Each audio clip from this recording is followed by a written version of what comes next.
Babe, unajua tunamaliza shule.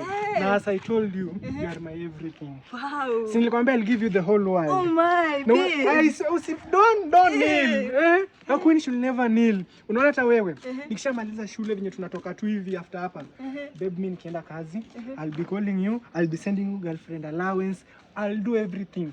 Hey babe, unajua mimi nilikuwa najua. Yote mtu tulionana tu hivi day one. Nilikuwa najua it's me and you forever. Hivyo tu babe. Na si nilikwambia hata nikienda job, alafu nipate mademu wenye wako na mafuru. Mimi siwataki. Unaona tu utu wako dogo tu.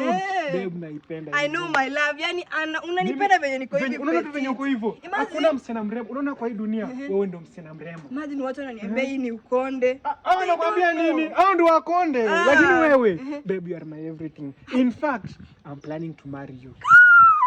I love you. Oh, harusi nitakuja kwa wazazi. Haya, babe. Sina kupenda. Hadi graduation tutakuwa pamoja wawili, alafu tutazaa tutoto turembo. Unaona? Me and you. Unajua watu wako na wivu juu ya sisi. Juu we are a cute couple. Na itawauma? Kwa hii Kenya sisi ndo warembo. Ni sisi tu. I love you, babe. And it's mimi na wewe forever. We don't want any